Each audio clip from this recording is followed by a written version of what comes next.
Welcome to Sanjib পার blog. Sanjib পার ব্লগে তোমাদের সবাইকে স্বাগত।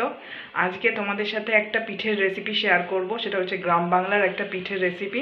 সেটা যদিও আমি শেয়ার করব না, সঞ্জীব তোমাদের সাথে শেয়ার করবে, কারণ আমি জানি না ওই পিঠেটা করতে। আমি তো তোমাদের সাথে পাটিসাপটা, পায়েস এসব শেয়ার করেছি। আর আজকে সঞ্জীব তোমাদের সাথে শেয়ার করবে হচ্ছে সরু চাকলি পিঠে। ওটা কিভাবে করতে হয় সব তোমাদের সাথে শেয়ার করবে। কতটা উপকরণ কি আর কতটা টাইম লাগবে সব ও বলে দেবে। তো দেখতে থাকো সঞ্জীব পার ব্লগ আর আমাদের সাথে।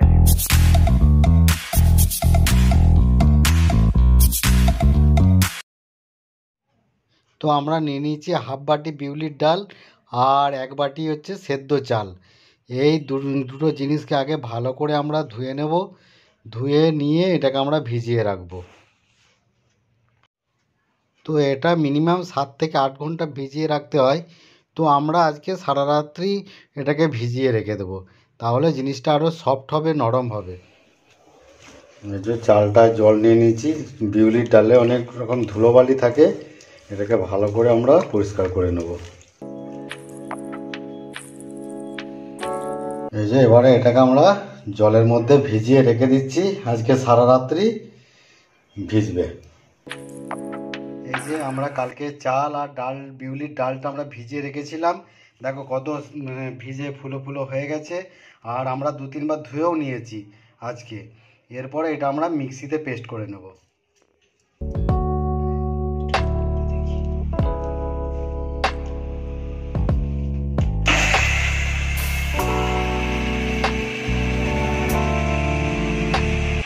যে হাফ হয়েছে, কত স্মুথ হয়েছে দেখো একদম।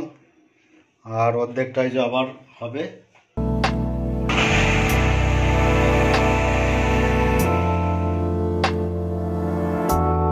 এই যে আমার পুরোটা হয়ে গেল পেস্ট করা। দেখো কত স্মুথ হয়েছে একদম, দোকানে কেনা চালগুড়ির মতো। আর এবারে আমি স্বাদ মতো নুন দিয়ে দেবো।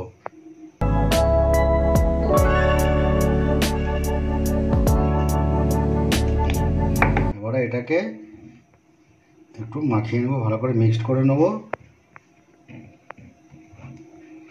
রেডি, আমার পেস্টটা রেডি। এরপরে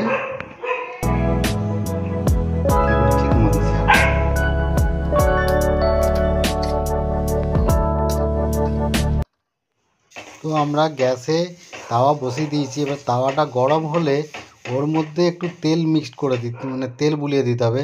সেই জন্য আমরা একটা বেগুনের টুকরো নিয়ে নিয়েছি। বেগুনের টুকরোই করে আমরা তেলটাকে বুলিয়ে নিচ্ছি, তাহলে সুবিধা হবে।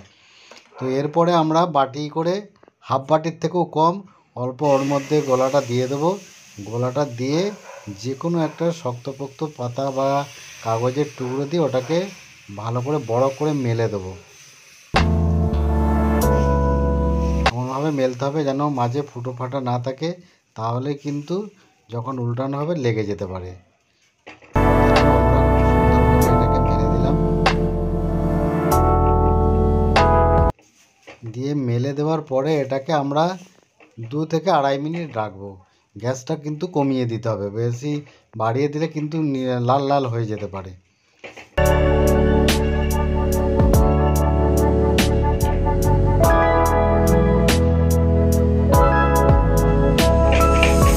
এরপর আমরা 2-2.5 মিনিট পরে এটাকে একবার উল্টে দেবো। তোমরা উল্টে নাও দিতে পারো, একবারে ডাইরেক্ট তুলে নিতে পারো। তেলটা দিয়েছি বলে কত সুন্দর উঠে যাচ্ছে, যাতে কাঁচা দিলে লেগে যেত। এবার আমরা আবার উল্টে দেবো। তাও একটু লালচে লালচে ভাব এসে গেছে। তো ফার্স্ট টাইম প্রথমে একটু প্রবলেম হবে, পরেরগুলো দেখবে আস্তে আস্তে একদম সেট এসে যাবে। ফার্স্ট টাইম এটা হয়ে গেছে, আমরা এটা করে নামিয়ে নেব।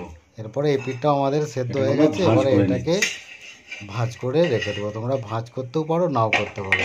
তো আমরা জায়গার সুবিধার্থে আমরা একটু ভাঁজ করে নিলাম।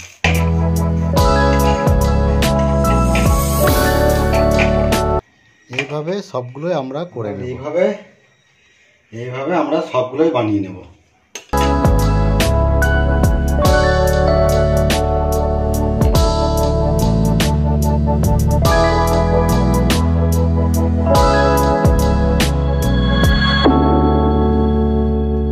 ঢাকা দিতেও পারো, নাও পারো। ঢাকা দেব না, এমনিতেই হবে। তো এটা আমরা মেরে দেওয়ার পরে 2 মিনিট রাখবো। 2 মিনিট পরে আরেকবার উল্টে দেবো। উল্টে দিয়ে আরও 1 মিনিট রাখবো, মানে এক একটা পিঠা হতে 3 মিনিটের মতো টাইম লাগবে।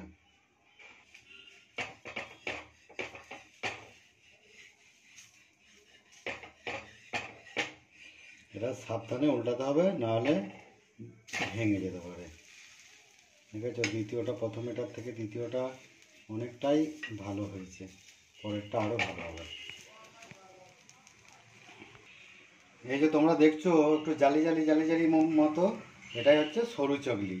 এটা আমরা বাড়িতে খুব খেয়েছি ছোটোবেলাতে, যখন দেশের বাড়িতে ছিলাম।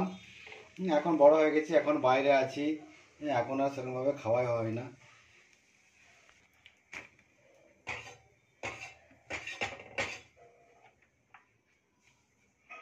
এটা এবার কি সরষে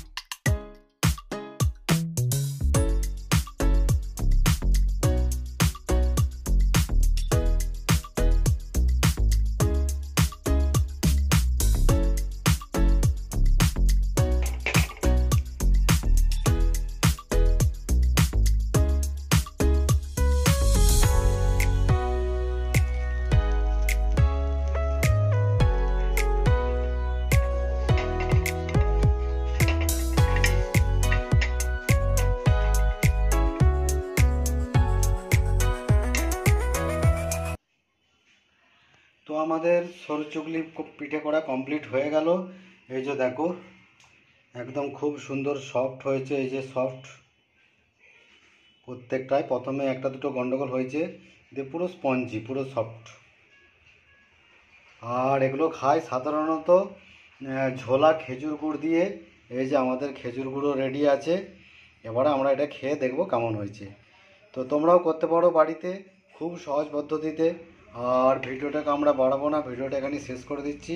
ভালো লাগলে লাইক কমেন্ট শেয়ার করে দিও, ও চ্যানেলটাকে সাবস্ক্রাইব করে দিও। চলো।